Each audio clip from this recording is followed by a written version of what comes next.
बंगाल का मुर्शिदाबाद इलाका और उसके आसपास के इलाके लगातार 4 दिन से जल रहे हैं।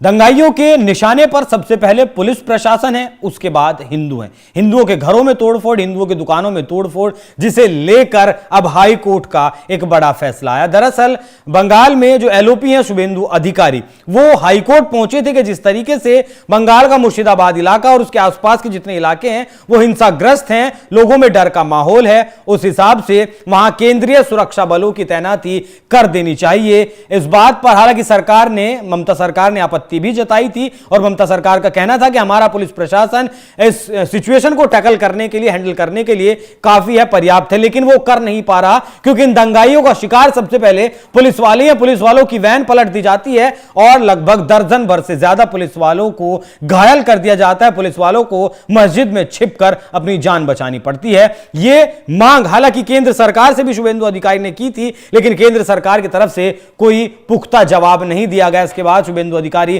हाईकोर्ट पहुंचे और हाईकोर्ट ने आदेश दे दिया है कि बंगाल का जो मुर्शिदाबाद इलाका है, उसके आसपास के जितने इलाके हैं जहां हिंसा हो रही है, वहां पैरामिलिट्री फोर्सेस को उतार दिया जाए। अभी जब तक यह खबर आई उसके बाद पता चला कि बंगाल के जो डीजीपी हैं वो 2 घंटे में मुर्शिदाबाद पहुंच जाएंगे। बीएसएफ के जवानों की तैनाती मुर्शिदाबाद में कर दी गई है। बहुत सारी झकझोर देने वाली कहानियां बंगाल के मुर्शिदाबाद से सामने आ रही हैं। एक पिता पुत्र की हत्या कर दी गई, बहुत निर्मम तरीके से उन्हें काटा गया तलवारों से, चाकुओं से।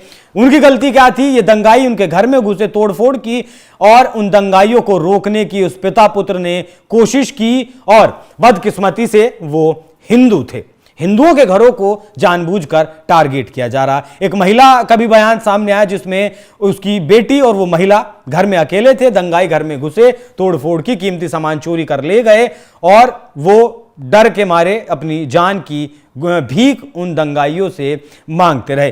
बंगाल के हालात कितने खराब हैं उस पर और ज्यादा मैं आपको बताऊंगा, उससे पहले आप सुनिए शुभेंदु अधिकारी ने क्या कुछ कहा।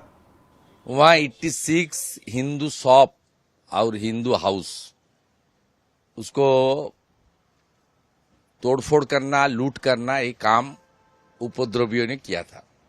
जो 24 को अरेस्ट किया ये लोग, इसका साथ ये लोग तोड़फोड़ करने वाला नहीं है। वहां का जो मिनिस्टर है साबिना यास्मीन, वो लिस्ट बना दिया, उस लिस्ट के अंदर अरेस्ट किया। मैं जो हादसा हुआ था उसका नेक्स्ट डे से जाने के लिए कोशिश किया। मेरा ऑफिस से, असेंबली ऑफिस से, एलओपी ऑफिस से 3 बार यहाँ का जो एसपी प्रदीप यादव को मेल में लेटर भेजा, कोई रिस्पांस नहीं किया। एक एलओपी को किस तरीके से उसको इज्जत देना चाहिए, उनका चेयर को, पर्सनली नहीं, ये लोग नहीं। इसलिए मैं कोर्ट में गया था। कोर्ट में भी ये लोग अड़चन डालने के लिए बहुत कोशिश किया। उन्होंने बताया 15 तारीख का बाद होगा, सोचना होगा, अभी भी 163 है। लेकिन मैं कोर्ट को आभारी हूं, कोर्ट इजाजत दिया है। कोर्ट बोला है तुम सिंगल जाओ, मैं खुद जा रहा हूं, एक इंसान की नाते, नेता प्रतिपक्ष की नाते, और जो पीड़ित परिवार है उसका साथ मुलाकात करूंगा, उसका साथ देने के लिए आश्वासन दूंगा, कुछ कॉम्पेंसेशन देने की भी मेरा इरादा है। मैं 10 बजे से 3 बजे तक इजाजत है, मैं 10 बजे ही पहुंच जाऊंगा रहा हूं, एक इंसान की नाते, नेता प्रतिपक्ष की नाते, और जो पीड़ित परिवार है उसका साथ मुलाकात करूंगा, उसका साथ देने के लिए आश्वासन दूंगा, कुछ कॉम्पेंसेशन देने की भी मेरा इरादा है। मैं 10 बजे से 3 बजे तक इजाजत है, मैं 10 बजे ही पहुंच जाऊंगा। यहाँ से 20 किलोमीटर दूर है।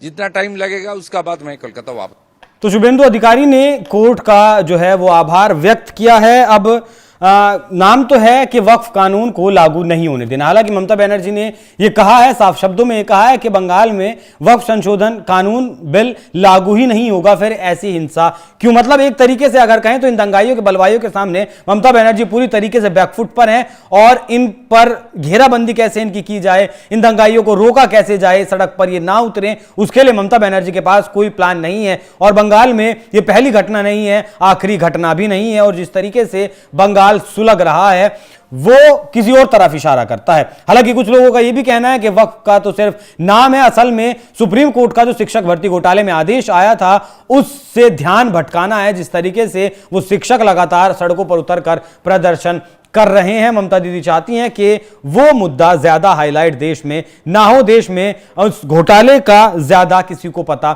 ना चले। लेकिन यह भी कहा जा रहा है कि जो बंगाल के 5 जिले हैं वो ग्रेटर बांग्लादेश बनाने की मांग कर रहे हैं। कई इलाके ऐसे हैं जहां आबादी 80% से ज्यादा हो चुकी है और वहां से हिंदुओं को भगाने का पूरी तरीके से प्लान है। डायरेक्ट एक्शन डे सेकंड, एक 1946 में डायरेक्ट एक्शन डे प्लान किया गया था बंगाल में जब हिंदुओं को मारा काटा गया था, और एक डायरेक्ट एक्शन डे प्लान अब शुरू किया गया है। लेकिन अब देखना होगा कि हाईकोर्ट की तरफ से तो आदेश आ गया है, पैरामिलिट्री फोर्सेस का डिप्लॉयमेंट बंगाल में कर दिया जाए, मुर्शिदाबाद में कर दिया जाए। लेकिन केंद्र सरकार कब तक पंगु की तरह देखती रहेगी, केंद्र सरकार कब तक मूक दर्शक बनी देखती रहेगी, यह भी अपने आप में बड़ा सवाल होगा। क्या ज्यादा से ज्यादा राजनीतिक फायदा लेने के लिए केंद्र की सरकार इस सारी घटना को होने दे रही है? क्योंकि यह हालात सामान्य नहीं है। 90 के दौर में हमने कश्मीर में देखा था और कश्मीर का उदाहरण जब हमारे सामने है, उसके बावजूद अगर हम बंगाल में ऐसे हालात होने देते हैं, इस तरीके के दंगाइयों को, अराजक तत्वों को